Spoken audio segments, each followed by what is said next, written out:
ഇഹത്തിൽ ഞാൻ ഇന്നു ഏകനല്ല, യേശുവേ നീ എൻ പക്ഷത്താകയാൽ.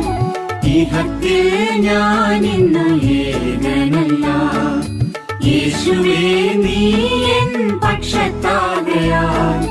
സഹായം ചെയ്തിടും ഏവരോടും കൂടവേ, യാഹേ നീ എൻ പക്ഷമിരിക്കുന്നു. സഹായം ചെയ്തിടും ഏവരോടും കൂടവേ, യാഹേ നീ എൻ പക്ഷമിരിക്കുന്നു. എന്റെ